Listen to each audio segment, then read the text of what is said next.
السلام علیکم، کیا حال ہے آپ سب کے؟ میں زہرا آپ کی خدمت میں ایک بار پھر حاضر ہوں ایک اور کہانی لے کر، جس کا نام ہے غلط فہمی، اور اسے لکھا ہے راحت جبین نے۔ ایک مزے کی سٹوری ہے، پرانی ہے مگر بہت مزے کی ہے۔ سو بغیر کوئی وقت ضائع کیے کہانی کی طرف چلتے ہیں۔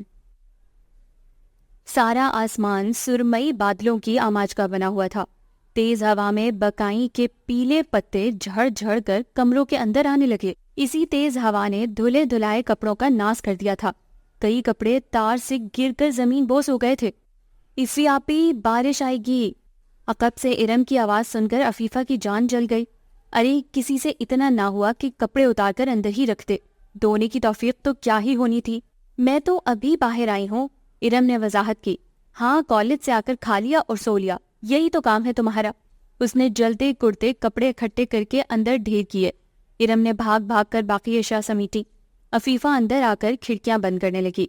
اوفو، اتنا اچھا تو موسم ہے، ارم نے احتجاج کیا۔ تو باہر جا بیٹھو، ابھی منو مٹی دھونی پڑے تو ہوش ٹھکانے آ جائے۔ عفی نے اسے بری طرح گھورا۔ بڑے ہونے کی وجہ سے اس کا ارم بلکہ دونوں بھائیوں پر خاصا روب تھا۔ ابھی الفاظ منہ میں ہی تھے کہ موٹے موٹے چھینٹے پڑنے لگے۔ منٹوں میں جل تھل ہو گیا۔ عفی وہ چیزیں سمیٹنے لگی جو ارم کی نظروں سے اوجھل ہو گئی تھیں۔ جب بھیگی ککڑی بنی کمرے میں لوٹی تو ارم مزے سے کھڑکی سے باہر بازو نکالے ہتھیلی پر بوندیں جمع کرتی گنگنا رہی تھی۔ پیپل کے پتوا پہ لکھ دی دل کی بات، آئی ہیں ہوائیں لے کے پیا جی کو ساتھ۔ اگر پیا سائز میں تمہارے جتنا ہوا تو توپ میں رکھ کر داغا جائے گا۔ ہواؤں میں اتنا دم خم کہاں، وہ عفی کیا جو ٹوکے نہ۔ ارے میں تو یہ گیت آپ کے لیے گنگنا رہی تھی، ارم ہنس دی۔ عفی رخ موڑ کر دوپٹہ نچوڑنے لگی۔ لبوں پر ہلکی سی مسکراہٹ در آئی۔ دھیان اپنے آپ نبیل کی طرف چلا گیا، جسے شارجہ گئے 2 مہینے ہو گئے تھے، اور جاتے جاتے وہ منگنی جیسے کچے رشتے کو نکاح کے مضبوط بندھن میں بدل گیا تھا۔ عفی پکوڑے، ساتھ میں انار دانے کی چٹنی، برسات میں نکلے پتنگوں کی طرح گھر کے افراد کونوں خدروں سے نکلنے لگے۔ ابھی تو تصور کی آنکھ سے بارش میں پہلا ڈوئٹ شروع ہوتے دیکھا تھا کہ سفیان فرمائش لی آ گیا۔ اس نے بھیگا دوپٹہ اتار کر دروازے پر پھیلایا۔ خود دھلے کپڑوں میں سے دادی کی چادر نکال کر اوڑھ لی۔ یہی کام کوئی اور کرتا تو وہ اس کے خوب لتے لیتی۔ ہاں ہاں، کبھی ماں کے ہاتھ کے پوڑے کھایا کرتے تھے، اب تو ترس جاتے ہیں۔ راہداری میں حقہ گڑگڑاتے دادا نے آ بھری۔ ابا جی، ارم بنا دیتی ہے۔ زینب بی بی عفی کی امی کی آواز ابھری۔ ہیں ارم بیٹا، پھر ہو جائیں گرما گرم میٹھے پوڑے؟ انہوں نے اونچی آواز میں پوچھا۔ ابا جی ابھی لیں۔ وہ چھوٹوں پر جتنا روب جماتی تھی بڑوں کے لیے اتنی ہی مؤدب تھی۔ کچن میں آ کر بیسن کھولنے لگی۔ ارم نے پیاز، آلو اور ہری مرچیں وغیرہ کاٹ دی۔ آپی کیا بن رہا ہے؟ آلیان ابھی ابھی اٹھا تھا۔ آج تو آلو والے پراٹھے کا موڈ تھا، املی کی چٹنی کے ساتھ۔ ابھی بن جائے گا، اور کچھ؟ عفی نے پیار سے بھائی کو دیکھا۔ وہ MBA کر رہا تھا اور رات ہی 2 دن کی چھٹی پر گھر آیا تھا، جبکہ سفیان آج کل جاب کی تلاش میں تھا۔ اس نے ایک طرف کڑاہی رکھی، دوسری طرف آلو ابلنے کے لیے، خود پوڑوں کے لیے آٹا گھولنے لگی۔ بطور خاص چھان کر شکر ملائی، انڈے پھینٹے، سب بڑے کمرے میں جمع ہو کر خوش گپیاں کرنے لگے۔ گرما گرم پکوڑے، نرم پتلے پتلے ذائقہ دار پوڑے، آلو کے پراٹھے، 2 طرح کی چٹنیاں جو وہ پہلے ہی بنا کر فریج میں رکھ لیتی تھی۔ بیٹھے بیٹھے دعوت ہو گئی۔ دادی ٹوکتی ہی رہ گئیں۔ دادا نے پورے 5 پوڑے کھائے۔ ابو کا حصہ اس نے سنبھال کر مائکرو ویو میں رکھ دیا تھا۔ آپی تم چلی گئیں تو ہمارا کیا ہوگا؟ آلیان پراٹھا کھا کر اب صرف چٹنی کھا رہا تھا۔ اس موٹی کو بھی خود سے کھا دے، مجھے سب آتا ہے۔ اچھا چائے بنانی آتی ہے؟ سفیان نے چھیڑا۔ ارے آپ نے مجھے اتنا ہی نکما سمجھ رکھا ہے؟ وہ اٹھ کر چائے بنانے چل دی۔ سب امی کے لاڈ ہیں، ورنہ میں اس عمر میں سارا کھانا اکیلی بنایا کرتی تھی۔ عفیفہ نے لقمہ دیا۔ تمہاری رخصتی کے بعد اسی نے سب کچھ کرنا ہے، زینب بی بی نے مسکرا کر کہا۔ خیر جس طرح گھر عفی نے سنبھالا ہے، ارم کے لیے تو مشکل ہی ہوگا۔ سفیان کی بات پر اس کی گردن فخر سے تن گئی۔ جب ارم نیلی کناری والی پیالیوں میں چائے سرو کر رہی تھی تب کال بیل گونج اٹھی۔ میں دیکھتا ہوں۔ سفیان اٹھ کر گیا۔ واپس آیا تو ساتھ میں فاطمہ زہیر کو دیکھ کر سبھی حیران رہ گئے۔ وہ درمیانی قامت اور گوری رنگت والی جاذب نظر لڑکی تھی۔ آئی ایم سوری، میں نے آپ کو ڈسٹرب کیا۔ دراصل مجھے ایک فون کرنا تھا، مگر گھر کا فون ڈیڈ پڑا ہے۔ آنٹی نورین بھی گھر پر نہیں ہے تو اس کی آواز بے حد نرم اور صاف تھی۔ عفیفہ ناقدانہ نظروں سے اس کا جائزہ لے رہی تھی۔ ہاں ہاں کیوں نہیں، امی نے کہا تو سفیان نے فٹ جیب سے موبائل نکال کر اسے تھما دیا۔ عفیفہ نے اسے بری طرح گھورا۔ فاطمہ نے وہیں کھڑے کھڑے نمبر ملایا۔ السلام علیکم امی۔ جی امی، خیریت نہیں ہے، نانا ابو کی طبیعت صبح سے خراب ہے، میں نے میڈیسن دے دی تھی مگر کوئی افاقہ نہیں، موسم بھی تو دیکھیں، بس آپ اور بابا جلدی واپس آ جائیں، میں بہت پریشان ہوں، اگر آپ گھنٹے تک نہ آئے تو میں انہیں اسپتال لے کر چلی جاؤں گی۔ ہلکی آواز میں کی گئی گفتگو سب نے سنی۔ اس نے موبائل بند کر کے شکریہ کے ساتھ واپس کر دیا۔ بیٹی، کیا زیادہ طبیعت خراب ہے؟ دادی نے اس کی پریشان صورت دیکھ کر ہمدردی سے پوچھا۔ جواباً اس نے مختصر نانا کی بیماری کی تفصیل سنائی۔ گاؤں میں فوتگی ہو گئی تھی، امی بابا اور آنٹی نورین کے گھر والے سب وہیں ہیں، اس نے انگلیاں چٹکھاتے ہوئے بتایا۔ ذیشان تو صبح یہیں گھوم رہا تھا، عفیفہ نے چبھتے ہوئے لہجے میں پوچھا، مگر فاطمہ اپنی پریشانی میں اس کا لہجہ محسوس نہ کر سکی۔ تبھی سادگی سے کہنے لگی، اس وقت تو وہ بھی گھر پر نہیں ہے، نہ جانے کہاں نکل گیا، آپ بیٹھیں چائے تو پی لیں۔ ارم کو وہ اچھی لگی تھی، تبھی اصرار کرنے لگی، نہیں عائشہ وغیرہ پریشان ہو رہی ہوں گی، اب اجازت دیں۔ اس کے جانے کے بعد دادی کو پریشانی لاحق ہو گئی، اکیلی لڑکیاں پریشان ہو رہی ہوں گی، اٹھ کر دیکھاؤ، انہوں نے داتا کو اکسایا۔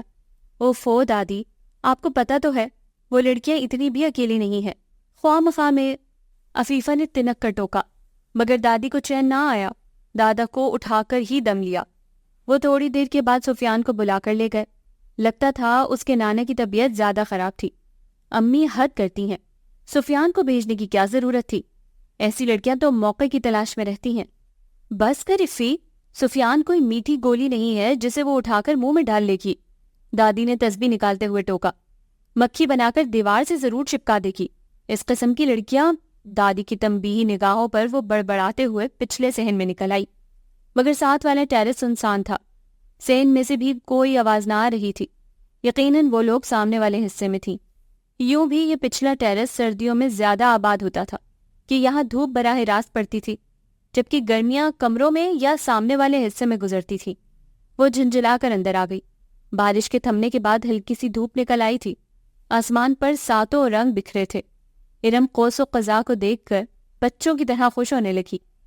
ان کے نانے کی طبیعت بہت خراب تھی، ہسپتال لے جانا پڑا، دیر ہو جاتی تو نقصان بھی ہو سکتا تھا۔ 2-3 گھنٹے کے بعد دادا اور سفیان واپس آئے تو بتانے لگے۔ عفیفہ کو اس قصے میں کوئی دلچسپی نہ تھی، اس لیے خاموشی سے ٹی وی دیکھتی رہی۔ تم سے کہا تھا سیدھا دکان پر آنا، امی کا بنایا قیمہ کچنار بے حد مزیدار تھا، مگر ابو کے سوال نے سب بدمزہ کر دیا۔ سپر سٹور، وہ زیر لب بڑبڑایا، اسے اچھی خاصی تکلیف ہوتی تھی جب ابو اچھے بھلے سٹور کو دکان کہتے۔ جو بھی ہے تم آئے نہیں، وہ خاصے تحمل سے پوچھ رہے تھے، مگر اس تحمل کے عقب میں جھانکتے غضب نے ذیشان کا حلق خشک کر دیا۔ تبھی کھانا چھوڑ کر پانی کا گلاس لبوں سے لگا کر مدد طلب نگاہوں سے ماں کو دیکھا، مگر وہ ہمیشہ کی طرح روایتی ماں کے برعکس بے نیازی کے ساتھ شوہر کی طرف واری کرتی نظر آئیں۔ اس نے پانی کا پورا گلاس چڑھا لیا۔ ابو نے تحمل سے اس کے گلاس خالی ہونے تک کا انتظار کیا اور پھر سوال دہرایا، جی موٹر سائیکل پنکچر ہو گیا تھا اور سارا دن ہی رہا؟ جی پیسے نہیں تھے، ہر اوٹ پٹانگ کام کے لیے پیسے ہوتے ہیں، جب کام کی بات ہو تو پیسے ختم، جو پرسوں 1000 دیا تھا وہ ذیشان ایک دم سٹپٹایا، وہ امی نے ادھار لے لیے تھے۔ ارے، نصیرہ گھبرا کر کچھ کہتے کہتے رک گئیں، بیٹے کی التجائیہ نظریں ان کی طرف اٹھی تھی۔ وہ ایموشنل بلیک میل کم ہی ہوتی تھی، مگر اس بار دام میں آ ہی گئیں۔ کیوں؟ گھر کا خرچ ختم ہو گیا؟ نہیں، وہ زاہدہ کو ضرورت تھی تو میں نے، نصیرہ نے سٹپٹا کر سامنے والی پڑوسن کا نام لے لیا، ساتھ ہی شرر بار نگاہوں سے بیٹے کو گھورا جو سر جھکائے مسکرا رہا تھا۔ کام چوروں کے پاس 101 بہانے ہوتے ہیں، شرم نہیں آئی کہ بوڑھا باپ اس عمر میں ہڈیاں کسا رہا ہے، کب تک اس جوان اولاد کو بٹھا کر کھلاؤں؟ میزان بھی تو ہے، بی کے فوراً بعد صدر والا سٹور سنبھال کر بیٹھا ہے، اس نواب زادے کے نخرے نہیں ملتے، کہاں کا لاڈ صاحب ہے؟ باپ نے ساری عمر ایک چھوٹی سی دکان کی گدی پر بیٹھ کر نمک مرچ کی پڑیاں باندھ بیچی، تب جا کر وہ دکان سپر سٹور بنی، ان پر اس کی نگرانی بھی گرا ہے۔ کل 5000 کا سودا کس کو اٹھوایا ہے؟ تو غصہ اس بات پر ہے، ذیشان نے سوچا، پھر آہستگی سے جواب دیا، عاصم کو۔ اس نے پچھلا حساب چکا دیا؟ وہ پہلی تک یہ کتنی پہلی ہے؟ انہوں نے تیکھے لہجے میں دریافت کیا۔ جواب ذیشان کے پاس نہیں تھا، سو خاموشی سے بے عزتی کرواتا رہا۔ میزان بھی نہا کر آ گیا، اس درگت پر ہولے ہولے مسکراتا رہا۔ ابو نے اچھی طرح ابال نکالا اور کھانا ختم کر کے اٹھ گئے۔ نصیرہ نے بیٹے کا کان پکڑ لیا۔ شرم تو نہیں آتی ماں سے جھوٹ بلواتے ہوئے؟ ذرا سے جھوٹ سے کسی کا بھلا ہو جائے تو آپ کیا جائے؟ بس ایک اپنا ہی بھلا نہ سوچنا۔ میزان نے سالن نکالتے ہوئے کہا، خدا کے لیے اب آپ بھی شروع مت ہو جائیے گا، کیونکہ آپ کا بھلا بھی میرے ہی ہاتھوں ہونا ہے، کیونکہ آپ کی تو نزدیک کی نظر کمزور ہے۔ اس بے تک کی بات کا مقصد سنجیدہ ہو جاؤ ذیشان، زندگی اس قدر غیر سنجیدگی کی متحمل نہیں ہوتی۔ تمہارا تو یہ حال ہے کہ ہر راہ چلتا تمہارا دوست ہے، ہر دوسرے بندے کی جھوٹی سچی کہانی سن کر اس کی مدد کو تیار ہو جاتے ہو، ہر کام حساب کتاب سے ہی اچھا لگتا ہے۔ میزان نہ چاہتے ہوئے بھی نصیحت کر گیا، امی اب بھائی کی شادی کر دیں، اس نے اکتا کر مشورہ دیا۔ ہاں، نکلتی ہوں اس مہم پر۔ نصیرہ نے فوراً ہاں میں ہاں ملائی۔ والدہ محترمہ، آپ کو کوئی ملک فتح نہیں کرنا، صرف میرے لیے ایک معصوم سی پیاری سی بھابھی ڈھونڈا ہے۔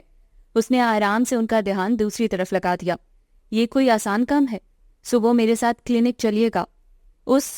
وہ کیوں؟ نظر ٹیسٹ کروانی ہے۔ وہ پھر سے زوم آئینے بات کہہ کر اٹھ گیا۔ نصیرہ نے نا سمجھی کے ساتھ میزان کو دیکھا۔ اس نے کندھے اچکا کر اپنی لا علمی کا اظہار کر دیا۔ اچھا تم لوگ گھر پر ہی رہنا، میں ذرا پڑوس میں جا رہی ہوں۔ نسیم کے والد ہسپتال سے گھر آئے ہیں، ان کی عیادت کراؤں۔ اپنے اکیلے پن کی وجہ سے نصیرہ کے تعلقات آس پڑوس کے ساتھ خاصے اچھے تھے، سب کے دکھ درد میں شریک ہوتی۔ خود ان کے 2 ہی بیٹے تھے، بیٹی کوئی تھی نہیں۔ سب کاموں پر نکل جاتے تو اکیلا پن کاٹ کھانے کو دوڑتا۔ ساتھ والا گھر واجد صاحب اور نورین کا تھا، جن کا اکلوتا بیٹا کمائی کے لیے کوریا گیا تو وہیں شادی رچا لی۔ بیٹی اسلام آباد میں بیاہی تھی، کئی مہینوں بعد شکل دکھاتی۔ نصیرہ اور نورین نے ایک دوسرے کا اکلاپا بانٹ رکھا تھا۔ پھر نصیرہ نے ہی مشورہ دیا کہ وہ اپنے ڈبل سٹوری گھر کا اوپر والا پورشن کرائے پر دے دیں۔ نورین اور اس کے میاں کو یہ مشورہ خاصا پسند آیا، یوں ان کا اوپر والا پورشن کرائے پر چلا گیا۔ کرائے دار بھی اچھے مل گئے۔ ظہیر صاحب بجلی محکمے میں ملازم تھے، 4 بیٹیاں، چاروں انتہائی ہسمکھ اور سلیقہ شیار، خوبصورت اور ملنسار، ویسی ہی ان کی ماں۔ شاید یہی وجہ تھی کہ ان کے ہاں مہمانوں کا تانتا بدھا رہتا۔ کبھی سہیلیاں مل کر ہلا گلا کر رہی ہیں، کبھی دور و نزدیک کے رشتہ دار چلے آ رہے ہیں، سب کے سب سسرالی۔ عزیز کے میکے میں کوئی تھا ہی نہیں۔ نسیم اپنے والدین کی اکلوتی اولاد تھی، ماں فوت ہوئی تو باپ کو اپنے پاس لے آئیں، سب سے ایک سی محبت و مروت سے ملتی۔ نصیرہ تو اکثر ہی ان کے ہاں جانے لگی تھیں۔ گھر میں سناٹا سا چھایا تھا۔ اسی سناٹے میں نانا ابو کی آواز گونجی، ارے بھائی یہ ساری چڑیاں چپ کیوں ہیں؟ ٹی وی نہیں چل رہا، کرکٹ میچ نہیں ہوا، کہاں غائب ہو سب؟ ان کی آواز سنتے ہی ہاجرہ اور ختیجہ بھاگیں اور ان کے بیڈ پر چڑھ گئیں۔ خدیجہ 7ویں جبکہ ہاجرہ 4تھی کلاس کی طالبہ تھی۔ دونوں گندمی رنگت والی دبلی پتلی لڑکیاں تھیں۔ امی نے منع کیا تھا کہ شور نہ کرنا، نانا ابو سو رہے ہیں، ہاجرہ نے بتایا۔ کچن سے جوسر چلنے کی آواز آنے لگی۔ عائشہ بھی وہیں آ گئی۔ وہ 4th ایئر میں تھی، صاف رنگت، متناسب قامت، سٹیپس میں کٹے بال جن کی اس وقت پونی بنا رکھی تھی، چہرے پر بلا کی ملاحت، آنکھوں میں اعتماد کی چمک۔ ڈیئر نانا، آپ نے تو ہلا کر رکھ دیا، کوئی ایسے بھی بیمار ہوتا ہے؟ بیمار ہونے کا اسپیشل طریقہ مجھے تو نہیں آتا۔ کیوں بچیو، آپ کو آتا ہے؟ انہوں نے مصنوعی حیرت سے دریافت کیا۔ دونوں کھی کھی کرنے لگیں۔ فاطمہ جوس لے آئی، اس میں اور عائشہ میں بلا کی مماثلت تھی۔ فوراً پئیں اور بستر چھوڑیں، اس نے پیار بھرے تحکم سے کہا۔ انہوں نے فوراً گلاس تھام لیا۔ انہیں اپنی نواسیوں میں سب سے زیادہ فاطمہ سے پیار تھا۔ وہ تھی بھی سب سے زیادہ خدمت گزار اور تحمل مزاج۔ BA کر کے اب گھرداری میں مصروف رہتی۔ 2 سال پہلے اس کی منگنی غیروں میں کی تھی۔ غیر تھے مگر اچھے رکھ رکھاؤ والے لوگ تھے۔ اب شادی کا ارادہ تھا، سو نسیم جوڑ توڑ کرتی رہتی۔ سب ان کے کمرے میں جمع ہو گئے۔ نسیم بھی نماز پڑھ کر ان کے پاس آ گئیں۔ وہ طمانیت کے ساتھ سب کی چھوٹی چھوٹی باتیں سن رہے تھے۔ امی، آپ کو ان کے ہاں جانا چاہیے تھا، شکریہ ادا کرنے۔ اس دن بہت مدد کی، ورنہ میں اکیلی تو گھبرا گئی تھی، فاطمہ نے یاد کرایا۔ ہاں واقعی، ورنہ جب سے آئے خاصے ریزرو سے لوگ تھے، کبھی کوئی گرم جوشی نظر نہیں آئی، محلے میں بھی زیادہ آنا جانا نہیں۔ میں تو انہیں بہت روکھے مزاج کی سمجھتی تھی۔ نہیں بھائی، تم ضرور جانا۔ اس دن بارش میں اس لڑکے نے بہت بھاگ دوڑ کی۔ نانا ابو نے فوراً کہا، ہاں ہو آؤں گی۔ فاطمہ کی ساس کا فون آیا تھا، کل آپ کی عیادت کو آئیں گی۔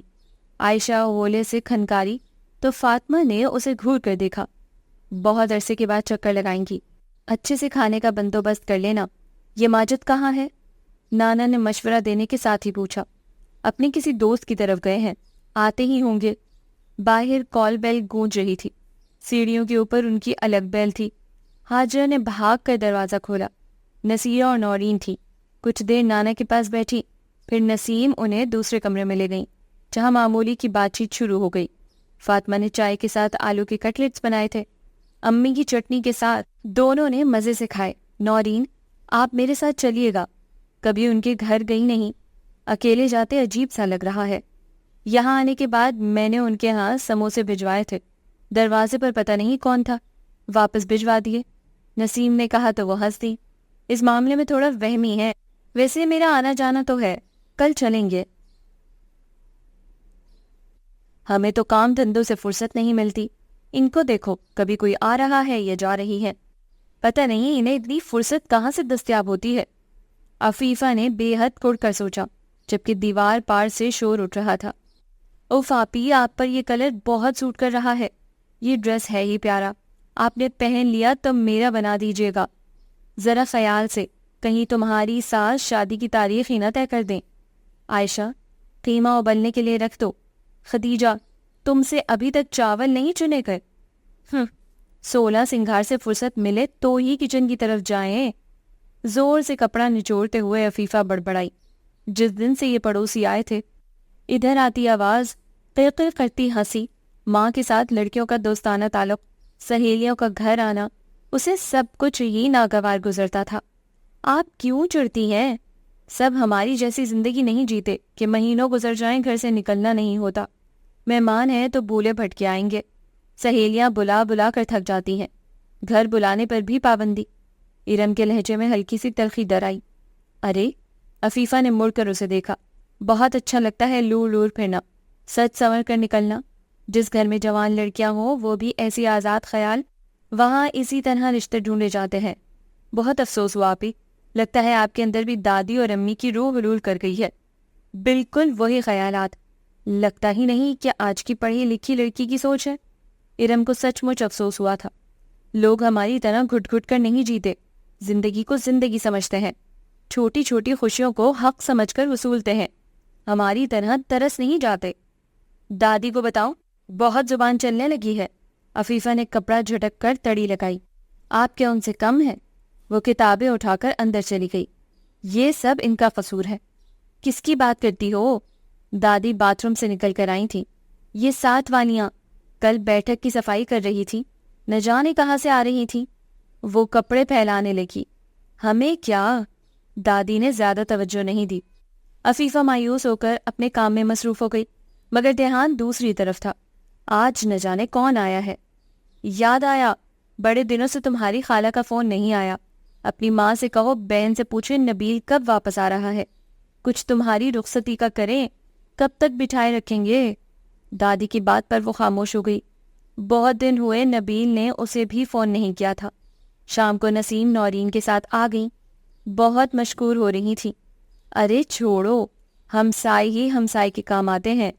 دادی ان کی سلیقے سے کی گئی گفتگو سے خاصی متاثر ہو رہی تھیں۔ پھر بھی کون کسی کے کام آتا ہے؟ بچیاں گھر میں اکیلی تھیں، سو پریشان ہو گئیں۔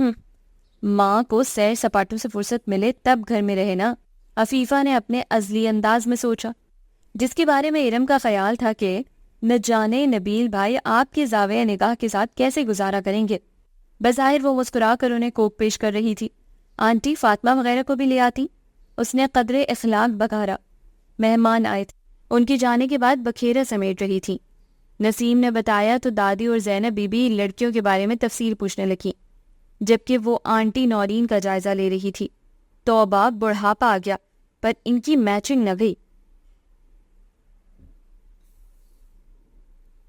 ذیشان کہاں ہے؟ گھر آتے ہی انہوں نے پہلا سوال یہی کیا تھا۔ اندر ٹی وی دیکھتے ذیشان نے ٹی وی بند کیا۔ اللہ ہی خیر کرے، وہ باہر نکل آیا۔ تم میری برداشت سے باہر ہوتے جا رہے ہو۔ ابو جی کا جملہ سنتے ہی جہاں وہ ٹھٹکا، وہیں کچن سے نصیرہ بھی نکل آئی۔ باپ نے ہزاروں بار سرزنش کی ہوگی، ایسا سخت لہجہ پہلی بار سنا تھا۔ اس نے تیزی سے ذہن میں سارے دن کی روٹین دہرائی۔ اس کے نزدیک کچھ بھی قابل گرفت نہ تھا۔ کیا ہوا؟ نصیرہ شوہر کے تیور دیکھ کر گھبرائی۔ پوچھو اس سے، یہ مجھے کہاں کہاں ذلیل کروائے گا۔ آئے تھے وہ تمہارے سسرال والے۔ وہ گرجے، میرے سسرال والے؟ ہائے اللہ، اس نے چوری چھپے شادی کر لی۔ نصیرہ نے دل پر ہاتھ رکھ لیا۔ ذیشان ہکا بکا تھا۔ اسرار کون ہے؟ انہوں نے شرر بار نگاہوں سے گھورتے ہوئے پوچھا۔ اسرار؟ ذیشان نے پہلے غائب دماغی سے دہرایا، پھر ایک دم چونکا۔ جی دوست ہے۔ تم نے اس سے موٹر سائیکل خریدی؟ میں نے نہیں، محسن نے خریدی تھی۔ ذیشان نے مجھے مانا سے انداز میں سر جھکا لیا۔ پیسے؟ کچھ دے دیے تھے، تھوڑے باقی ہیں۔ اس کا لہجہ پسپسا ہو گیا۔ تھوڑے؟ یعنی 50,000؟ انہوں نے چبا چبا کر کہا۔ تبھی میزان بھی آ گیا۔ اس کے انداز سے پتہ چلتا تھا کہ وہ سب جانتا ہے، اور کاغذات سب تمہارے نام، تمہارے شناختی کارڈ پر ساری کارروائی ہوئی۔ تمہارا ماما آ کر پیسے مانگ رہا ہے۔ کہاں سے دوں؟ پولیس کی دھمکی دے گیا ہے۔ خواہ مخواہ پولیس کی دھمکی دے گیا ہے۔ ذیشان کو غصہ آ گیا۔ محسن سے کہو اس کے پیسے دے، وہ لوگ 1 سال سے گھوم رہے ہیں، اب مزید نہیں رکیں گے۔ میزان نے سنجیدگی سے کہا۔ تمہیں ضرورت کیا تھی ان کاموں میں پڑنے کی؟ نصیرہ نے پریشانی سے کہا۔ اس نے جواب نہیں دیا، خاموشی سے مڑ کر کمرے میں چلا گیا۔ دیکھا اس کے تیور؟ باقی سب ایک طرف غلطی تسلیم کر لے، یہی بڑی بات ہے۔ بتاؤ اب، کل دروازے پر پولیس کھڑی ہوگی تو؟ وہ غیظ و غضب سے کانپ گئے۔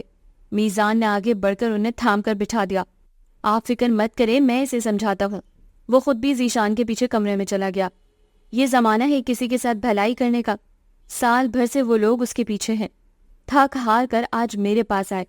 اس لڑکے کا کیا کروں؟ سٹور پر چھوڑوں تو ہزاروں کا ادھار کر لیتا ہے۔ میں نے ساری عمر ادھار نہ کیا، یہ اپنے نام پر دوسروں کو پیسے دلا دیتا۔ کسی کو فریج لے کر دیا تو ضامن خود بن گیا۔ کیسے ترقی کرے گا؟ زندگی میں اتنی لاپرواہی۔ آپ بالکل ٹھیک کہہ رہے ہیں۔ کیا ٹھیک کہہ رہا ہوں؟ سب تمہارے لاڈ پیار کا نتیجہ ہے۔ وہ الٹا انہی پر برسنے لگے۔ انہوں نے خاموشی سے سننا مناسب سمجھا۔ اندر میزان ذیشان کو سمجھانے کی کوشش کر رہا تھا۔ ٹھیک ہے بھائی، کچھ کرتا ہوں۔ محسن کی کچھ پرابلمز چل رہے تھے، اس لیے ابھی تک پیمنٹ نہیں کر سکا۔ سب کچھ سن کر ذیشان نے کہا تھا۔ اگلے کچھ دن ذیشان پر خاصے کڑے گزرے کہ ابو جی جہاں اسے دیکھتے وہی برسنا شروع ہو جاتے۔ وہ بھی ان سے کترایا پھرتا۔ گھر کی مقدر فضا نصیرہ کو بے چین رکھتی۔ آخر کب یہ معاملہ نپٹے گا؟ انہوں نے تنگ آ کر بیٹے سے پوچھا۔ بات ہو گئی ہے، محسن 1 ہفتے میں پیمنٹ کر دے گا۔ ذیشان نے بتایا تو انہوں نے سکھ کا سانس لیا، لیکن سکھ کا یہ سانس زیادہ دن نہ رہا۔ یہ 2 ہفتے بعد کی بات تھی۔ لڑکے باپ کے ساتھ کام پر چلے گئے۔ بمشکل ناشتے سے نمٹ کر کچن سے نکلی۔ طبیعت بوجھل سی تھی، شاید رات ڈھنگ سے نیند نہیں آئی۔ انہوں نے بکھرے گھر کو بیزاری سے دیکھا۔ کام والی کوئی رکھی نہ تھی، لیکن آج صفائی کو جی بھی نہ کرتا تھا، اور گھر کا سناٹا بھی برا لگ رہا تھا۔ وہ دروازہ لاک کر کے نورین کی طرف آ گئی۔ وہ بازار جانے کو تیار ہو رہی تھی۔ ان کے خاندان کا کوئی لڑکا کوریا جا رہا تھا۔ انہیں اپنے بیٹے اور بہو کو بھجوانے کے لیے شاپنگ کرنا تھی۔ انہیں بھی دعوت دی۔ نہیں، طبیعت کچھ بیزار سی ہے، تھوڑی دیر نسیم کے پاس بیٹھوں گی۔ تنہائی میں جی گھبرا رہا تھا۔ میزان کی شادی کر دیں، آپ کا اصل مسئلہ ہی تنہائی ہے۔ نورین نے مشورہ دیا تو وہ مسکرا کر اوپر کی سیڑھیاں چڑھنے لگی۔ فاطمہ عائشہ کی قمیص سی رہی تھی۔ گلے کا ڈیزائن بہت نفیس اور باریک سا تھا۔ نسیم نے کلام پاک کھول رکھا تھا۔ خدیجہ کچن میں آٹا گوندھ رہی تھی، جبکہ چھوٹی ہاجرہ کے ہاتھ میں ڈسٹر تھا۔ ماشاء اللہ، بڑی صفائی ہے تمہارے ہاتھ میں۔ نصیرہ نے قمیض اٹھا کر دیکھی۔ کس کی ہے؟ عائشہ کی۔ ویسے تو وہ بھی سلائی کر لیتی ہے، لیکن اسے کالج سے فرصت ذرا کم ہی ملتی ہے۔ جواب نسیم نے دیا جو کلام پاک بند کر رہی تھی۔ ماشاء اللہ، بچیوں کو ہر فن میں طاق کیا ہے، لڑکیوں کے پاس یہی کچھ تو ہوتا ہے۔ نصیرہ کچھ دیر بیٹھی، فاطمہ شربت بنا لائی، طبیعت کی خرابی کا سنا تو چائے کے ساتھ ڈسپرین کھلا دی۔ اٹھنے لگی تو خدیجہ کو ساتھ کر دیا۔ آپ کا ہاتھ بٹا دے گی؟ خدیجہ نے پھرتی سے سارا گھر سمیٹا، جھاڑو لگائی، فرش پر پوچھا پھیرا، دوپہر کے لیے آٹا گوندھ کر فریج میں رکھا، سالن موجود تھا، دوپہر میں یہی چل جائے گا، شام کو تازہ بنا لوں گی۔ یہی سوچ کر وہ لیٹ گئیں۔ تھوڑی دیر ہی آنکھ لگی ہوگی جب خدیجہ نے انہیں جھنجھوڑ ڈالا، آنٹی باہر پولیس کھڑی ہے۔ خدیجہ گھبرائی ہوئی تھی، دروازے پر تواتر سے بیل ہو رہی تھی۔ نصیرہ پریشانی میں اٹھ کر دروازے تک گئیں۔ یہ ذیشان اکرم کا گھر ہے، بھاری گونجدار آواز تھی۔ ہاں کیا بات ہے؟ انہوں نے دروازہ نہیں کھولا تھا۔ اسے باہر نکالو بی بی، وہ تو گھر پر نہیں ہے، کدھر چھپایا ہے؟ ارے بھائی کیا بات کرتے ہو، ہم شریف لوگ ہیں۔ ان کے ہاتھ پاؤں ٹھنڈے ہونے لگے۔ شریف لوگوں کے دروازے پر پولیس نہیں آتی، تمہارے لڑکے کے خلاف پرچہ ہے، شام تک تھانے پیش کرو، نہیں تو ہم خود برآمد کر لیں گے۔ وہ مخصوص انداز میں برکھیں مار کر چلے گئے۔ نصیرہ کا دل ڈوبنے لگا۔ خدیجہ نے پانی پلایا، پھر بھاگ کر ماں کو بلانے چلی گئی۔ وہ فوراً ہی آ گئیں۔ اب کیا ہوگا؟ ذیشان کے ابو تو اسے جان سے مار دیں گے۔ فکر کیوں کرتی ہیں؟ گھبرانے سے مسئلے حل نہیں ہوتے، لڑکوں سے غلطیاں ہو ہی جاتی ہیں، مل بیٹھ کر کوئی حل نکل آئے گا۔ نسیم نے تسلی دی۔ اب تو بات تھانے تک پہنچ گئی، وہ تو کہتا تھا معاملہ حل ہونے ہی والا ہے۔ انہوں نے فون کر کے میزان کو بلا لیا۔ رات کا کھانا بھی نہ کھایا۔ کھانا کس نے تھا؟ اکرم صاحب کا تو بس نہ چلتا تھا کہ ذیشان کو کچا ہی کھا جائیں۔ آگ کر دوں گا، یہ بدبخت جس دن سے جوان ہوا ہے، بدنامی نے اس گھر کا رستہ دیکھ لیا۔ کب تک اس کی غلطیاں سدھارتا رہوں؟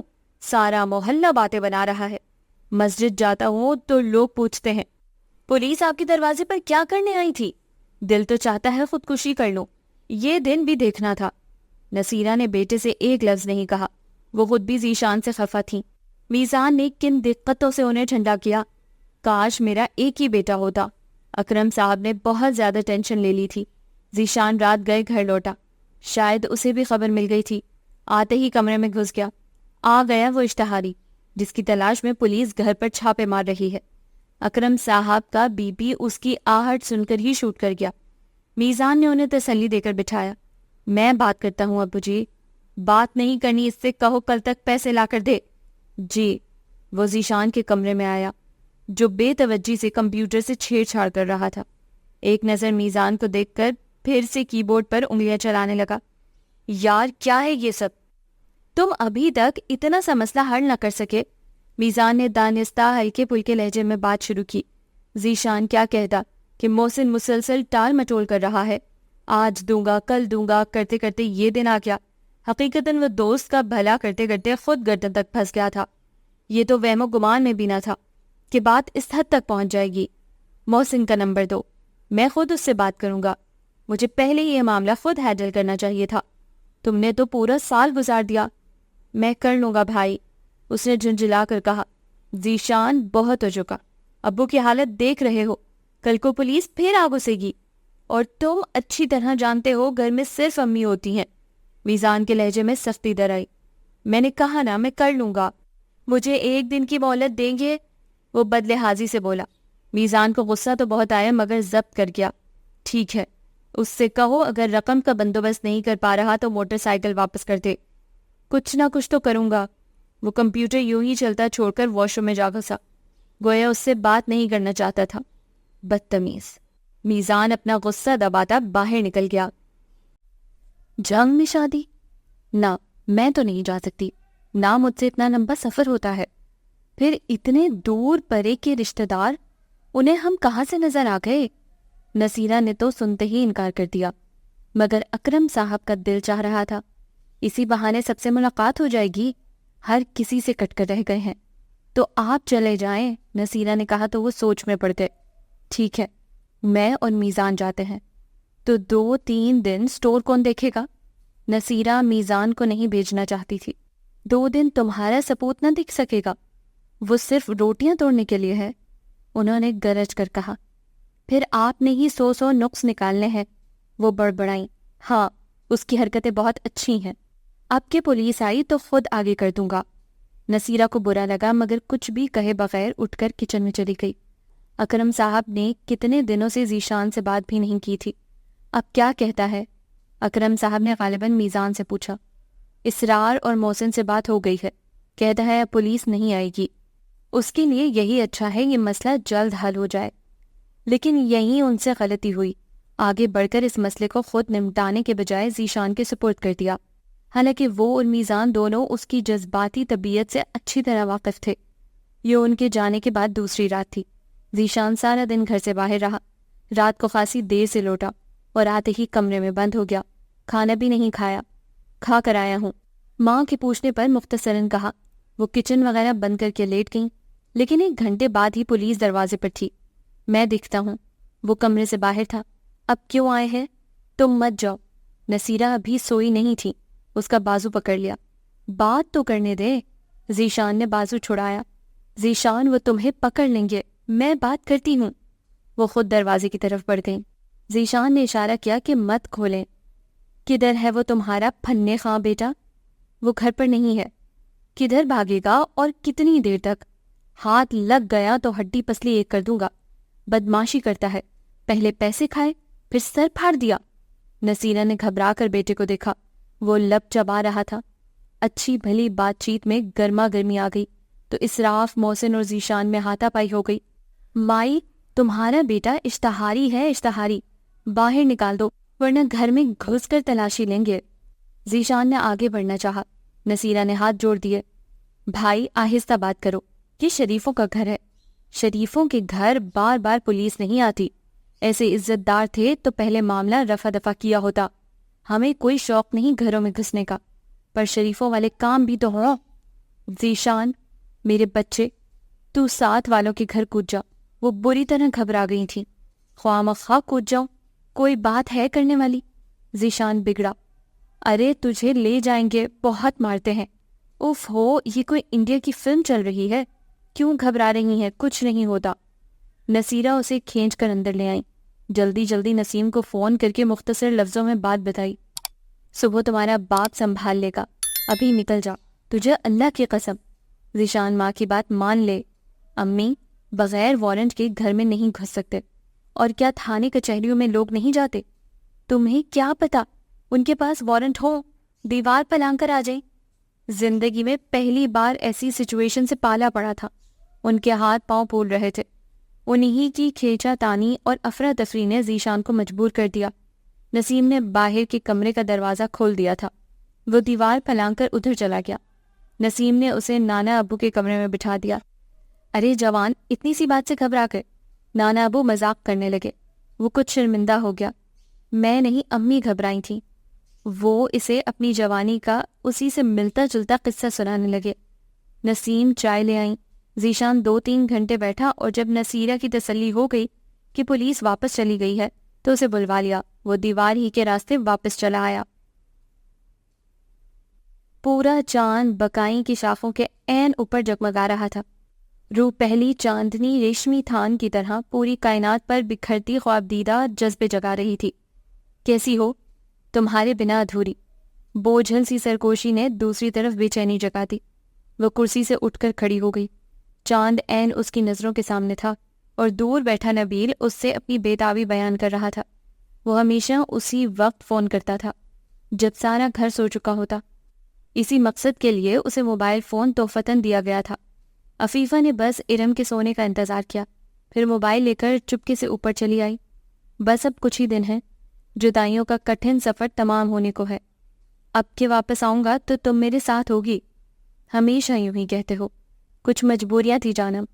نبیل کی کال بہت طویل ہوتی، اسے سنتے سنتے نیند آنے لگتی۔ اب بھی گھنٹہ چٹکیوں میں گزر گیا۔ کسی گھر کی بیل چیخی، کہیں کوئی گاڑی آ کر رکی۔ وہ دونوں اپنی ہی دنیا میں گم تھے۔ ساتھ والے ٹیرس کا بلب روشن ہوا۔ عفیفہ ٹہلتے ہوئے چھوٹی دیوار کے پاس آئی۔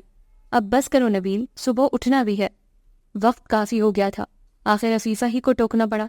میری نیندیں اڑا کر خود سونے جا رہی ہو؟ وہ چلا اٹھا۔ کوئی اٹھ گیا تو کیا سوچے گا، آدھی رات ہونے کو آئی ہے۔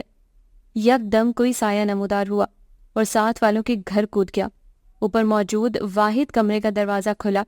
وہ تیزی سے اندر گھس گیا.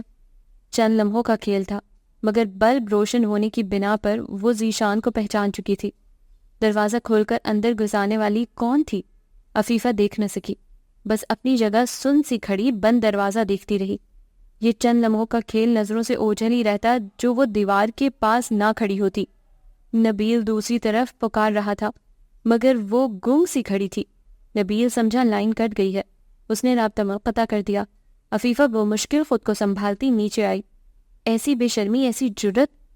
سن ہوتے ہاتھ پاؤں کے ساتھ اس نے 2 گلاس پانی پیے اور دھڑ دھڑ آتا دل سنبھالنے لگی. اسے سمجھ میں نہ آتا تھا جو اس نے دیکھا وہ سچ تھا یا ایک پل کا مغالطہ.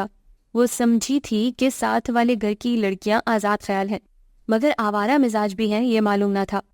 اور اب آدھی رات کو اس کمرے میں کیا ہو رہا ہوگا؟ اسے سوچ کر جھرجھری سے آ گئی. سب سو رہے تھے مگر اندر تو خود بدھ ہو رہی تھی. بس نہ چلتا تھا کہ کس کو اٹھا کر یہ خبر سنائے، مگر اسے صبح تک انتظار کرنا ہی پڑا. اور صبح ہوتے ہی اس نے یہ خبر امی کو سنا دی. کیا کہہ رہی ہو؟ وہ ہکا بکا رہ گئی. سچ کہتی ہوں امی، میں نے اپنی آنکھوں سے دیکھا ہے، عفیفہ نے زور دے کر کہا. تمہیں مغالطہ ہوا ہے؟ ایسا کیسے ہو سکتا ہے؟ حد ہو گئی. بلب روشن تھا، صاف نظر آ رہا تھا. ذیشان اپنے گھر کی دیوار پھیلا کر ان کی طرف آیا اور کسی نے دروازہ کھول کر اندر گھسا لیا. تم وہاں کیا کر رہی تھیں؟ نبیل کا فون تھا، نیچے سگنل نہیں آ رہے تھے تو اوپر جا کر سننے لگی. یہ تو عجیب ہی بات ہے. اماں آپ نے سنا؟ وہ ساس کی طرف لپکی. رد عمل حسب توقع تھا. پہلے حیرانی، پھر وہ اپنے کلمے پیٹنے لگی. ایسی بے شرمی! امی میں کہہ دیتی ہوں، اب اس گھر سے کوئی تعلق نہیں رکھنا. عفیفہ نے صاف کہا. ہاں ہاں، ہمارا تو اپنی بچیوں والا گھر ہے. دادی نے ہاں میں ہاں ملائی. بچیوں والا نہیں، لڑکوں والا. عفیفہ نے دانت پیس کر تصحیح کی. ہاں بالکل. دونوں نے اس کی بات سمجھ کر اس بات میں سر ہلایا. دیکھنے میں کیسی رکھ رکھاؤ اور سبھاؤ والی لگتی ہے، اور لڑکیوں کی ایسی تربیت. دادی نے افسوس سے کہا. تبھی تو کہہ رہی تھی مجھے کوئی فکر نہیں، جس نے پیدا کی ہیں وہی سبب بنائے گا. فکر کی ضرورت کیا ہے؟ سبب تو لڑکیاں خود بنا رہی ہیں. اسی لیے تو کہتی تھی یہ یونیورسٹی کالج جانے والی لڑکیاں اسی طرح آزاد خیال ہوتی ہیں، پڑھنے تھوڑی جاتی ہیں، شوہر ڈھونڈنے نکلتی ہیں. عفیفہ کو دادی کی اس رائے سے لاکھ اختلاف سہی، لیکن وہ بغیر کچھ کہے کچن میں آ کر انڈے پھینٹنے لگی. ذہن ابھی تک رات کے اسی لمحے میں اٹکا تھا. اگلے چند دنوں میں دونوں گھروں کے تعلقات اگر کچھ بنے بھی تھے تو ختم ہو گئے. ان کی طرف سے گرم جوشی نہ دکھائی دی تو وہ لوگ بھی کھنچ گئے. البتہ محلے کے باقی گھروں کے ساتھ نسیم کے تعلقات بہت اچھے تھے. اس دن دادی باہر سبزی والے سے سبزی خرید رہی تھی، جبکہ وہ صفائی ستھرائی کے بعد قدرے فرحت سے بکائی کے نیچے بچھی چارپائی پر بیٹھی اپنے چہرے کا جائزہ لے رہی تھی، کیونکہ خالہ اس کی شادی کی تاریخ طے کرنے آ رہی تھی. چند دنوں تک نبیل واپس آ رہا تھا. آپی! اوپر سے خدیجہ نے ٹیرس سے جھانک کر پکارا. عفیفہ نے آئینے سے نظریں ہٹا کر اسے دیکھا. نگاہوں میں ناگواری سی تھی. آپ کے پاس شفون کا شاکنگ پنک دوپٹہ ہے؟ عائشہ آپی کے کالج میں فنکشن ہے، ان کے سوٹ کا دوپٹہ نہیں ہے. اس نے خدیجہ کی بات ختم ہونے سے قبل ہی انکار کر دیا، پھر اٹھ کر اندر آ گئی. ہاں، کوئی پرائیویسی ہی نہیں رہی. اندر دادی سبزی کے ساتھ کسی خاتون کو لے آ رہی تھی اور امی والہانہ انداز میں انہیں لپٹائے کہہ رہی تھی. ارے سغرا، تم یہاں کہاں؟ مجھے پتا تو تھا کہ تم لوگ اسی کالونی میں رہتے ہو، مگر مکمل پتہ نہیں معلوم تھا. وہ قدرے فربہی مائل گوری چٹی خاتون تھی. لون کا بڑا قیمتی سوٹ پہن رکھا تھا. افی بیٹا، شربت بنا، کچھ اچھا سا کھانے کو لا، تمہاری خالہ ہے. دادی نے تعارف میں ایک لمبا چوڑا رشتہ بتایا. افی کو ایسے دور پائے کے رشتہ داروں سے کوئی دلچسپی نہ تھی. سلام کر کے شربت بنانے لگی. کچھ مت لانا، ابھی کھا پی کر نکلی ہوں. انہوں نے شائستگی سے منع کر دیا. لو، میرے گھر پہلی بار آئی ہو؟ زینب بی بی خفا ہوئی. اب تو آنا جانا لگا ہی رہے گا، بیٹے کی شادی کر رہی ہوں، ضرور آنا. اچھا، تمہارے تو 3 بیٹے تھے. بڑے دونوں خاندان میں ہی نمٹ گئے، چھوٹے کے لیے باہر سے لا رہی ہوں. اللہ خیر کرے، بظاہر تو بڑی نیک اور باادب معلوم ہوتی ہے. وہ ہنس دیں. اللہ بعد میں بھی ایسا ہی نیک اور سمجھدار رکھے. کہاں رشتہ کیا ہے؟ امی نے دلچسپی سے پوچھا. یہ تم لوگوں کے پڑوس میں ہی شفٹ ہوئے ہیں، ماجد صاحب. ان کی بڑی بیٹی ہے فاطمہ، پڑھی لکھی، سلیقہ شعار، سلائی کڑھائی میں ماہر، کھانا ایسا کہ انگلیاں چاٹتے رہو۔ وہ اپنی ہونے والی بہو کی تعریف میں رتب اللسان تھی، اور باقی دونوں کو سانپ سونگھ گئے۔ کچن میں عفیفہ کے کان کھڑے ہو گئے۔ جلدی جلدی جگ گلاس ٹرے میں رکھ کر لے آئی۔ دادی اور امی نے ایک دوسرے کو کچھ نہ بتانے کا فیصلہ کیا۔ کیا فائدہ دوسروں کی بیٹی کی راہ کھوٹی کرنے کا؟ خدا پردہ رکھنے والوں کو پسند کرتا ہے۔ پھر کون جانے کیا ہوا تھا کیا نہیں، مگر عفیفہ کو کون روکتا؟ ارے آنٹی، آپ نے بھائی کا رشتہ یہاں کیا ہے؟ ہاں، تم نے تو دیکھا ہوگا، بہت پیاری ہے۔ تم نے اپنے بیٹوں کے کہیں رشتے کیے زینب؟ نہیں، ابھی سفیان کی نوکری نہیں لگی، آلیان ابھی پڑھ رہا ہے۔ البتہ عفیفہ کی رخصتی اب کرنے والی ہوں، زینب نے بتایا۔ تو منگنی کر دو۔ ویسے فاطمہ سے چھوٹی عائشہ بھی خوبصورت ہے۔ انہوں نے یوں ہی برسبیل تذکرہ بات کی۔ خوبصورتی کو کیا کرنا ہے جب کردار ہی نہ ہو؟ عفیفہ نے منہ پھاڑ کر کہا۔ وہ بری طرح چونکی۔ کیا بات کر رہی ہو؟ ہمارے تو ساتھ رہتی ہیں، ہم سے کیا چھپا ہے؟ اسی دیکھو، شاید چولہا جل رہا ہے۔ زینب نے بہانے سے اٹھانا چاہا مگر وہ ڈھٹائی سے بولی، نہیں امی، ابھی تو چولہا جلایا ہی نہیں، تھوڑی دیر کے بعد آنٹی کے لیے چائے بناؤں گی۔ چائے رہنے دو، تم نے ابھی کیا کہا؟ چھوڑے آنٹی، ہم کیوں برے بنے؟ آخر آپ نے کچھ سوچ کر ہی رشتہ کیا ہوگا۔ عفیفہ کے جملے پر وہ مزید ٹھٹک گئیں، اس کے پیچھے ہی پڑ گئیں۔ اسی یہ ہماری نسلوں کا سوال ہے۔ جی تبھی تو کہے بغیر رہ نہ سکی۔ زینب بی بی نے اشارے کیے، دادی نے گھوریاں دیں، مگر عفیفہ نے گویا کچھ نہ دیکھا۔ آرام سے کہتی رہی اور ان کے چہرے کی بدلتی رنگت دیکھتی حز اٹھاتی رہی۔ تمہیں ضرورت کیا تھی؟ صغرا کے جانے کے بعد زینب نے ڈانٹا۔ کیوں؟ میں نے کچھ جھوٹ بولا ہے؟ اس نے تنک کر کہا تھا۔ نانا ابو کے ہاتھوں اور پیروں پر اچھی طرح تیل کی مالش کرنے کے بعد وہ تسلی سے نیم گرم پانی لے آئی۔ ہاتھ پاؤں دھلا کر وہ نرم تولیے سے خشک کر رہی تھی جب خدیجہ بھاگتی ہوئی آئی۔ آپا، آپ کی ساس آئی ہیں۔ نانا کے سامنے یوں برملا ساس کہنے پر وہ سٹ پٹا سی گئی۔ ان کے لبوں پر نرم سی مسکراہٹ بکھر گئی۔ تمہاری ماں کہاں ہے؟ وہ نہا رہی ہیں۔ فاطمہ جاؤ بیٹا، انہیں ڈرائنگ روم میں بٹھاؤ۔ نانا ابو نے شفقت سے کہا تو جلدی سے ہاتھ دھو کر باہر نکل آئی اور نکلتے ہی خدیجہ کا کان پکڑ لیا۔ خود نہیں بٹھا سکتی تھی، اب اس گندے سندے ہولیے میں سامنے جاؤ۔ اپیا، وہ آپ کو 2 سال پہلے ہی پسند کر چکی ہیں۔ خدیجہ نے تسلی دی۔ وہ سلیقے سے دوپٹہ اوڑھتی صحن میں آ گئی۔ وہ اکیلی تھی اور ساتھ میں ایک عدد سیاہ بیگ بھی۔ انہوں نے فاطمہ کے سلام کا جواب دینا ضروری نہ سمجھا۔ فاطمہ ان کے اکھڑے اکھڑے تیور دیکھ کر ٹھٹک سی گئی۔ ماں کہاں ہے تمہاری؟ ان کا لہجہ و انداز، نہ وہ پہلی سی وارفتگی نہ جوش، عجیب سرد موہری ان کے ہر انداز سے چھلک رہی تھی۔ نہا رہی ہیں، میں جلدی بلاؤ، مجھے زیادہ دیر نہیں رکنا۔ کسی انہونی کے احساس سے فاطمہ کا دل وحشت زدہ ہو کر دھڑکنے لگا۔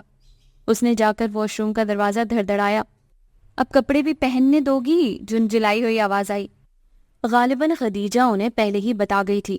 وہ گیلے بال لپیٹتی باہر نکلی۔ بہت غصے میں لگتی ہیں۔ ہیں؟ وہ کیوں؟ انہوں نے قمیض ٹھیک کرتے ہوئے پوچھا۔ پتہ نہیں، آپ جا کر دیکھیں، میں شربت بناتی ہوں۔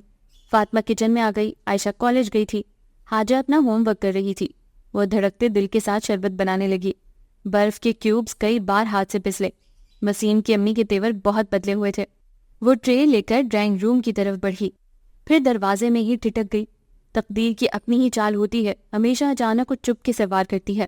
کانچ کے برتن ایک دوسرے سے ٹکرائے۔ خدیجہ نے ہاتھ سے ٹرے تھام لی۔ اس نے آنکھوں میں پھیلی دھند کے پار منظر دیکھنا چاہا۔ منظر غائب تھا اور آوازیں واضح۔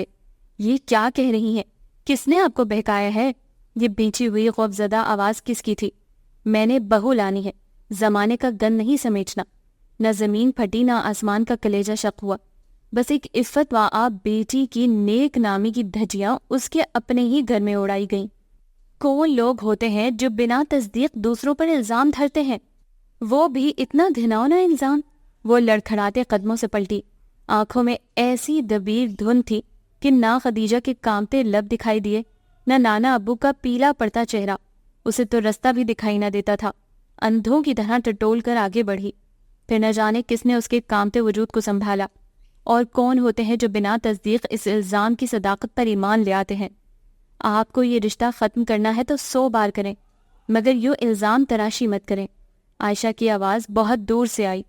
یہ تم لوگوں کی چیزیں، ہماری چیزیں ابھی اور اسی وقت واپس کریں۔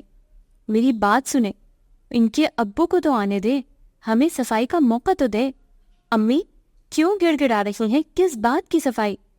وہ اپنا آپ چھڑا اندھوں کی طرح بڑھی اور کمرے میں جا کر دھار سے دروازہ بند کر لیا، اور ساتھ والے گھر کے پچھلے صحن میں بیٹھی اپنے جہیز کے لیے فرنیچر پسند کرتی عفیفہ کو خبر بھی نہ ہوئی کہ اس کی غلط فہمی نے اسی کی طرح نازک جذبے رکھنے والی لڑکی کے خواب جلا کر بھسم کر دیے ہیں۔ وہ تو حیرت سے سوچ رہی تھی، بڑی خاموشی ہے ان کے گھر میں، کہیں گئی ہوئی ہوں گی، انہیں گھر میں چین کہاں؟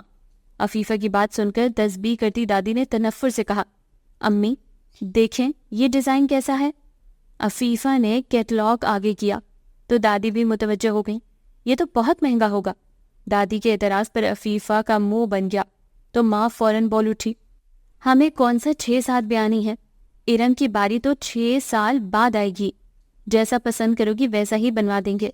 یہ تو چلی جائے گی شارجہ، فرنیچر تو یہیں رلنا ہے، مناسب سا بنوا دو۔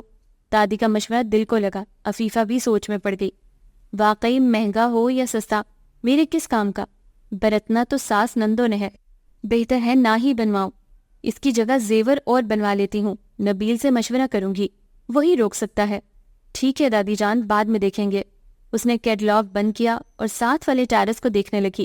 وہاں کی خاموشی عجیب سی لگ رہی تھی، شاید وہ لوگ ادھر سے اٹھنے والے شور شرابے کے عادی ہو گئے تھے، اور یہ شور شرابہ آدھی رات کو اٹھا۔ رونے پیٹنے کی آوازیں واضح طور پر ساتھ والے گھر سے آ رہی تھی۔ سب ہڑبڑا کر جاگے، باہر مت جائیے گا، پتہ نہیں ڈاکہ پڑا ہے یا… اف ہو، دیکھنے تو دو۔ ابو اور سفیان باہر نکل گئے، خود عفیفہ بھی ڈائننگ روم کی کھڑکی کی طرف بھاگی۔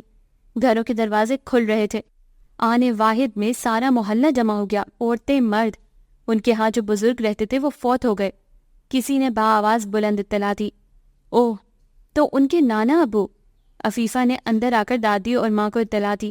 وہ فوراً چادریں اوڑھ کر جانے کو تیار ہو گئیں۔ آپ کہاں جا رہی ہیں؟ عفیفہ نے جھنجھلا کر پوچھا۔ ان کے رشتہ دار تو گاؤں اور دوسرے شہروں میں رہتے ہیں، ایسے وقت میں ہمسائے ہی کام آتے ہیں۔ اسے تو دادی کی منطق نرالی ہی لگی، مگر موقع ایسا تھا کہ وہ چپ ہو گئی۔ محلے میں بہت دنوں تک اس ناگہانی موت کا ذکر ہوتا رہا۔ نواسی کی کرتوت کا پتہ چل گیا ہوگا، تبھی اچانک ہارٹ اٹیک ہو گیا۔ عفیفہ نے صفاقانہ تبصرہ کیا، ایک تو وہ بزرگ تھے، دوسرے قضا کسی بھی وقت آ سکتی ہے۔ ارم کو اس کی بات اچھی نہیں لگی تھی۔ تم چپ ہی رہو، ہر بات میں دخل مت دیا کرو۔ عفیفہ کو کہاں دخل اندازی پسند آ سکتی تھی، فوراً ٹوک دیا۔ سارے کمرے دھو کر اس نے پنکھے چلائے، خود باہر نکل آئی۔ نکھرے ستھرے فرش، ٹھنڈی سکون بخش فضا، جالی کے سفید پردے کھینچنے کے بعد کیسے پرسکون سا تاثر بھرتا تھا۔ میں چلی گئی تو دیکھوں گی کون اس گھر کو اتنا سجا سنوار کر رکھتا ہے۔ آپ جائیں تو آپ سے زیادہ سجاؤں گی۔ نورین آنٹی کے لیے چائے لے کر آتی ارم نے فٹ سے کہا، اچھا صرف میری موجودگی میں ڈھیٹ بنتی ہو؟ آپ اپنے سامنے کسی اور کی دال گلنے ہی نہیں دیتی۔ ارم نے صاف گوئی سے کہا، تمہاری زبان کچھ زیادہ ہی چلنے لگی ہے۔ عفیفہ تلملا گئی، وہ بغیر جواب دیے پچھلے صحن میں نکل گئی، جہاں نورین آنٹی دادی اور امی کے پاس بیٹھی باتیں کر رہی تھیں۔ بقائیں کی گھنی چھایا اور ہلکی ہوا نے گرمی کا تاثر زائل کر دیا تھا۔ جب تک وہ گھر کے اندر صفائی کرتی، سب گھر والوں کو اس طرف دھکیل دیتی تھی۔ آج چھٹی کا دن تھا، کچن سے پریشر کوکر کی ہلکی شو شو سنائی دے رہی تھی۔ آج کھانا پکانے کی ذمہ داری ارم کی تھی، بلکہ جس دن سے عفیفہ کی شادی کی ڈیٹ فکس ہوئی تھی، کچن کا زیادہ کام وہ سنبھال رہی تھی اور خاصی خوش اسلوبی سے سنبھال رہی تھی۔ چائے نورین آنٹی کو تھما کر واپس چلی گئی۔ لو اب اتنی گرمی میں چائے ٹھوسیں گی؟ عفیفہ نے ناقدانہ نظروں سے ان کا جائزہ لیا۔ انہوں نے بڑے پیارے پرنٹ والا لان کا سوٹ پہن رکھا تھا، میچنگ چپل، اور ایسا کون سا سوٹ ہے جس کے ساتھ میچنگ چپل نہ ہو؟ اس نے چڑ کر سوچا، پھر سر اٹھا کر ساتھ والوں کا ٹیرس دیکھنے لگی۔ کتنے دن گزر گئے، نہ مشین کی کھٹ کھٹ سنائی تھی، نہ باتوں کی آوازیں، یوں لگتا تھا اوپر والی منزل میں کوئی رہتا ہی نہیں۔ آپ کے کرائے داروں کا کیا حال ہے آنٹی؟ اس نے یوں ہی سنگن لینے کو پوچھا۔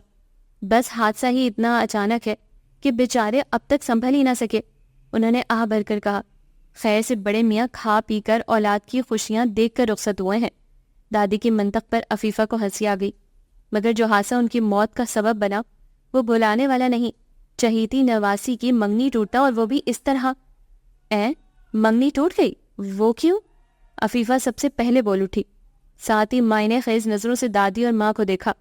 نہ جانے کون گھٹیا ذہنیت کے لوگ تھے، منگنی توڑنے کے 10 بہانے ہوتے ہیں، مگر یوں ایک شریف اور پاک باز لڑکی پر الزام لگانا پس ذہنیت کے لوگوں کا کام ہے، اپنا مطلب نکالنے کے لیے دوسروں کو بدنام کرنا۔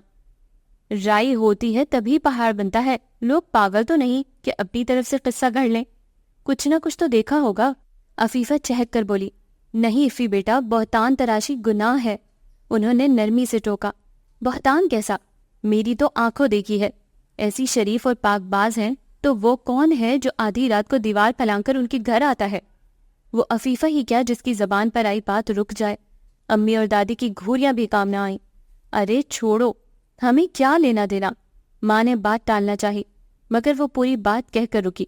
نورین آنٹی کا رنگ متغیر ہو گیا۔ افی، تم لوگوں نے یہ بات اور کس کس سے کہی ہے؟ انہوں نے باری باری سب کا چہرہ دیکھا۔ ہمیں کیا ضرورت ہے؟ افی نے بے نیازی دکھائی۔ فاطمہ کی ساس سے؟ نہیں تو میں نے ایک دن فاطمہ کی ساس کو آپ لوگوں کے گھر سے نکلتے دیکھا تھا۔ ان کے ذہن نے کلک کیا، ہاں وہ ہماری دور پری کی رشتہ دار ہیں تو…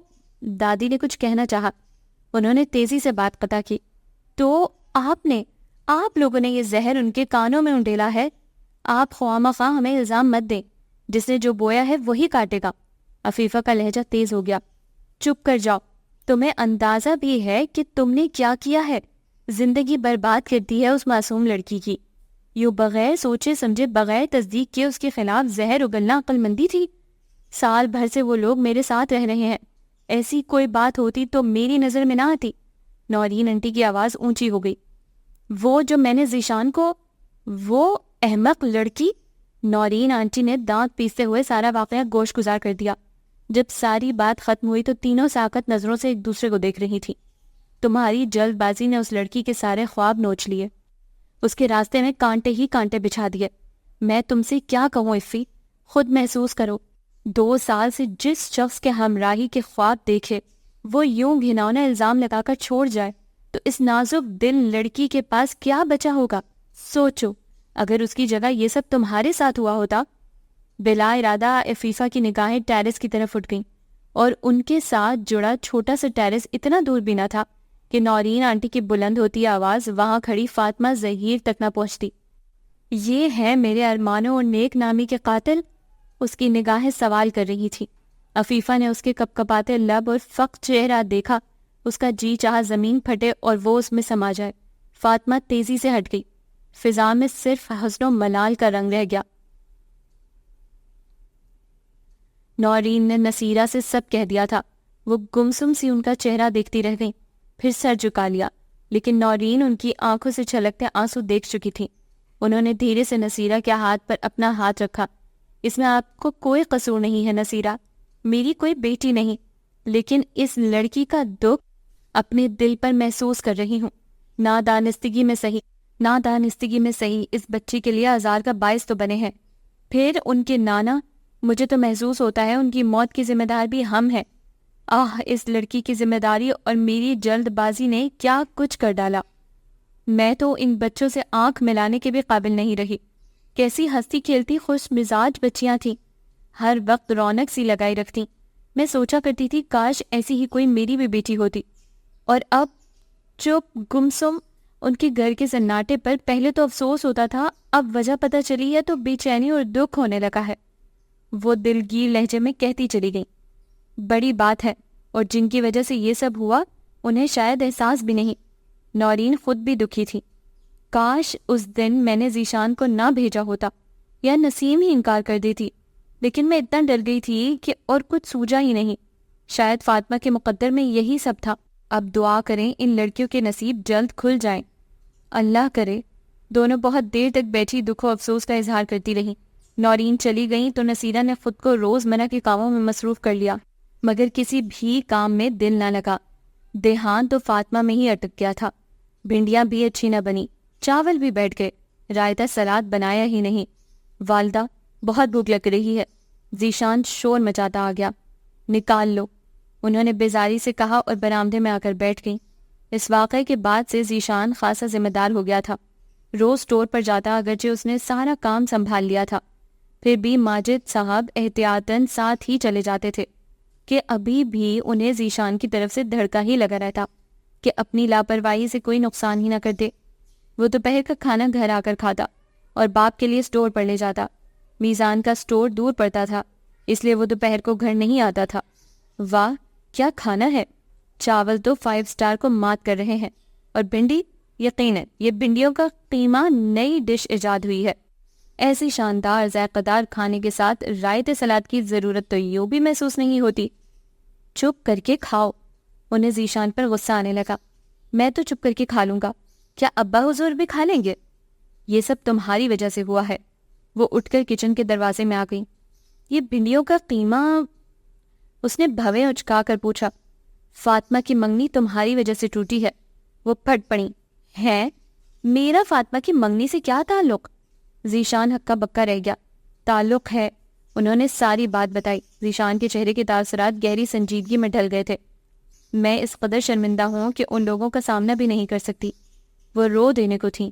میں آپ سے کہہ بھی رہا تھا کہ کچھ نہیں ہوتا، بغیر وارنٹ کے پولیس گھر میں نہیں گھس سکتی، مگر آپ ذیشان چلے جاؤ، ذیشان کود جاؤ۔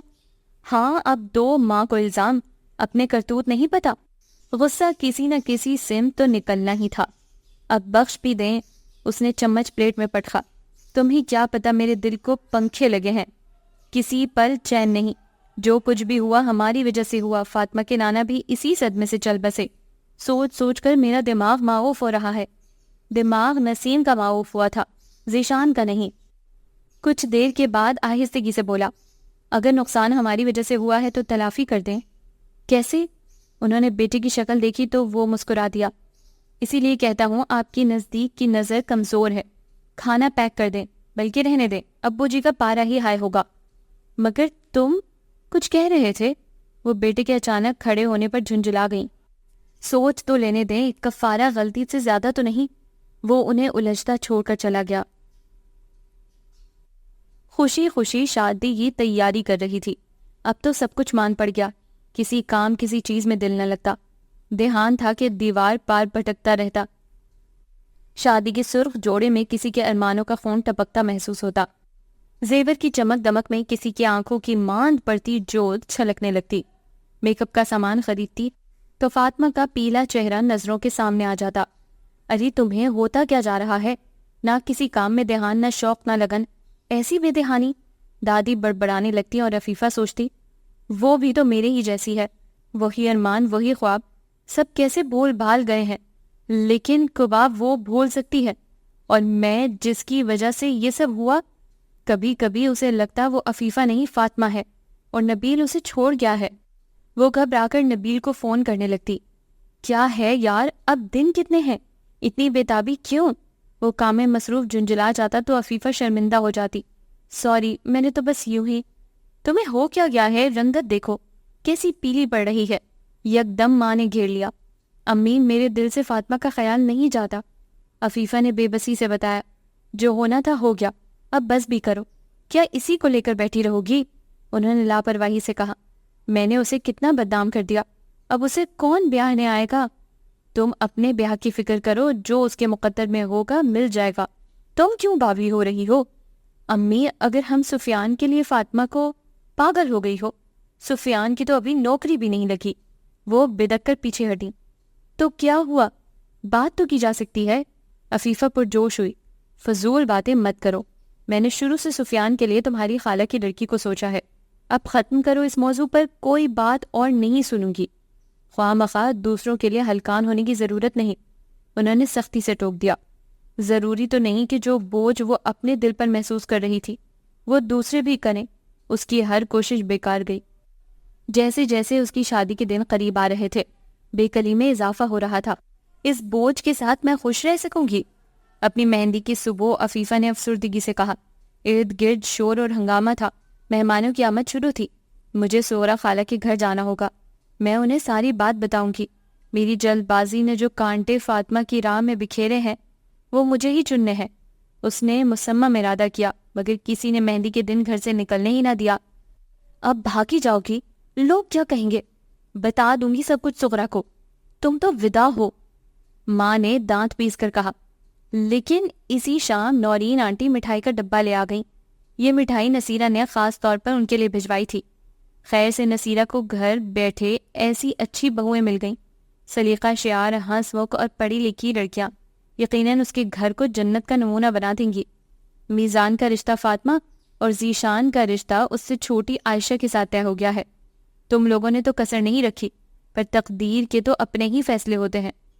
عفیفہ نے شرمندگی سے سر جھکا لیا۔ آنکھوں دیکھی جھوٹ نہیں ہوتی، مگر کبھی کبھار مفہوم وہ نہیں ہوتا جو ہماری عقل سمجھتی ہے۔ جی تو جناب، کیسی لگی آپ کو یہ کہانی؟ امید ہے اچھی لگی ہوگی۔ مجھے بھی بہت مزہ آیا اسے پڑھ کے۔ ڈفرینٹ سی سٹوری ہے، بڑی کوئی بہت سارے کریکٹرز ہیں، لیکن بڑا مزہ آیا اس کو پڑھ کے، اور آپ کو سن کے بھی یقیناً مزہ آیا ہوگا۔ اور کامنٹ سیکشن میں اپنی رائے سے ضرور آگاہ کیجیے گا۔ اس کے علاوہ اس چینل کو سبسکرائب کرنا بالکل مت بھولیں، تاکہ اس طرح کی مزے کی کہانیاں آپ کو مزید بھی سننے کو ملتی رہیں۔